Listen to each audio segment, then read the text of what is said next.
Phaedra wig. Mm-hmm. 'Cause I'm sitting on my favorite gig. Mm-hmm. So I got all the drama. Yes, I do. I got so much drama for you, mama. Yeah, I've got on my Phaedra wig. Yes, I do. Yes, I do. I've got a whole bunch of lies in my mouth. Mm. I don't care what Andy says. I'm gonna keep on lying on this couch.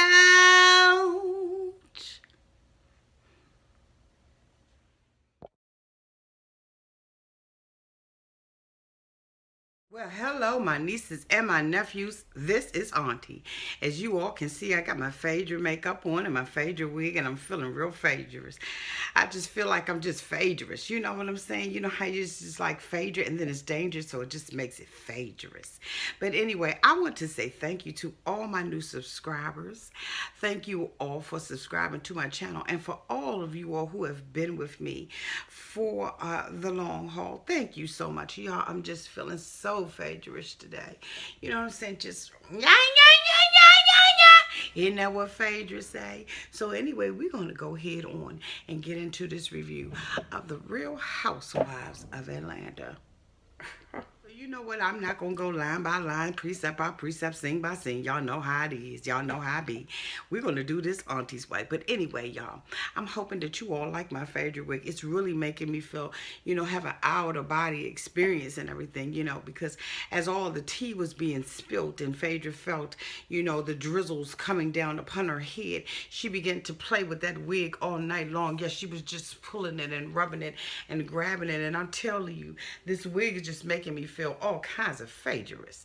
But anyway, just Dangerous Phaedra. Let me tell you something, y'all. I don't know why Andy took 2 weeks to give us this information, to give us this tea. But this is the third week, part 3. And, he waits until the last 2 minutes of it to give us all of the hot stuff, all the stuff that really matter. See, you know what? Let me just say this. I have what you call mm, uh, an idea about Phaedra. See, years ago, a couple of years ago, there was a woman who got out of jail. She served time in jail with Apollo over, some racketeering charges and everything. And in her book, she wrote a tell-all book. And in that tell-all book, she talked about how Phaedra was the mastermind behind the plan and how she and Apollo did what they were supposed to do. They served time in jail to make sure that, Phaedra was safe because Phaedra was supposed to be the lawyer. She was supposed to be the lawyer that was supposed to get them out of jail. Well, Phaedra reneged on her deal. But anyway, when she came out, she wrote a tell-all book about Phaedra. She didn't, make it a big deal or anything like that and whoop her ass. So anyway, Phaedra, in return, she marries Apollo. So her and Apollo together. But what, all the time, Phaedra had a master plan. Because how does a woman like Phaedra, Miss Phaedrous, lay in the bed with a man and not know that he is stealing money, that he is stealing credit cards and everything? But you know what? I never understood Apollo's anger, why he was so angry with Phaedra. But you know why he was angry with Phaedra? Because he held up his end of the deal.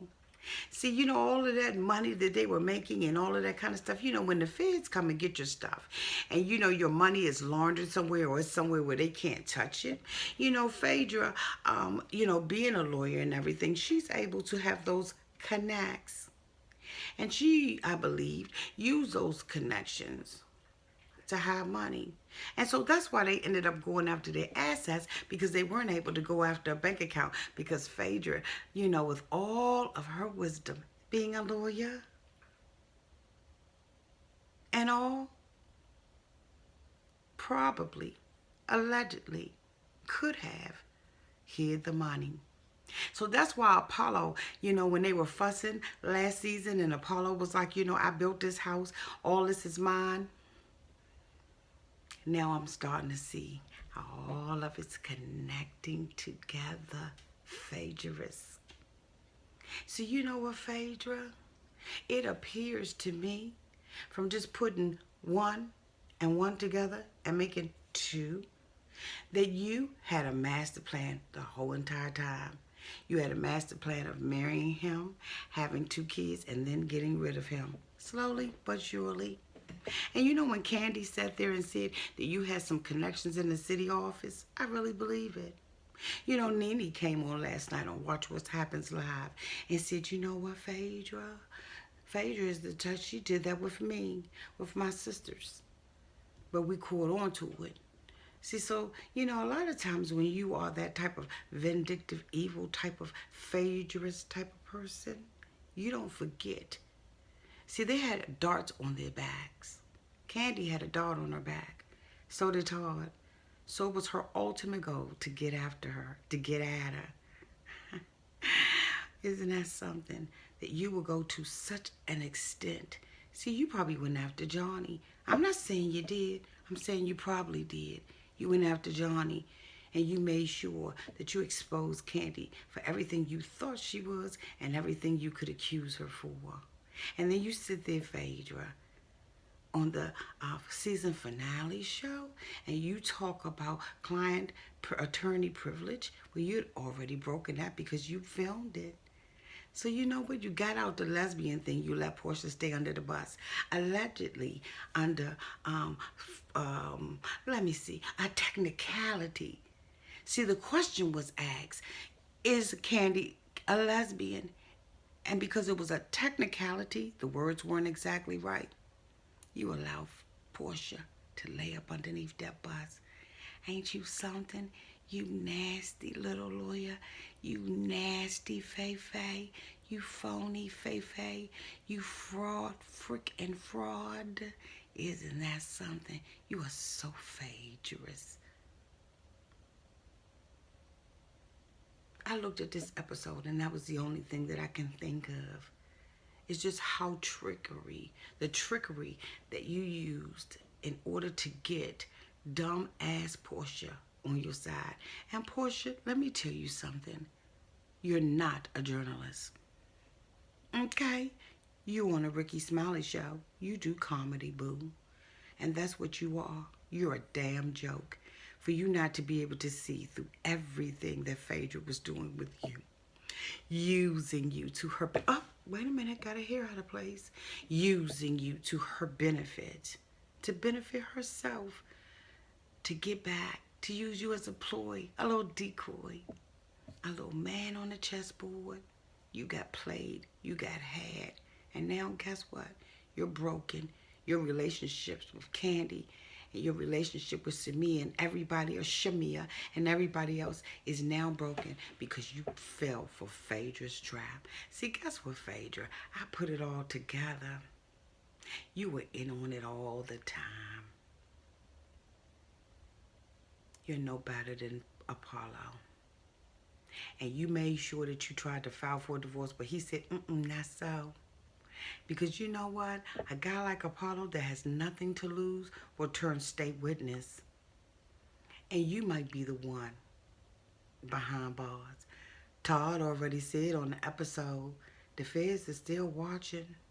And guess what, Phaedra? They probably still are. So I tell you what you need to do. You need to be having you a nice little nest egg. Because it's going to run out. And you know what? In all of that confusion and all that hype, your face never changed. You are so Phaedrous. You are Phaedrous. You know that? And now Portia is just broken, crying, weeping, and feeling used. Guess what? This episode, the last 2 minutes, was the bomb diggity, the biznai. It gave me life, and life everlasting. Okay? And to Peter, if you got some tea, spill it. You don't have to sit up there, Peter, and try to call everybody out with your drunk ass. You was so drunk, but you're still fine, Uncle Ben. But you know what? I'm going to get on off of here because Auntie wanted to just do it real quick. You know what I'm saying? And then this wig is just taking over. It's just asking me to just go somewhere and just snap selfies and just lay my fat ass down and just take pictures all night long of all this beautiful, fabulous Phaedra'sness. Bye-bye, Phaedra.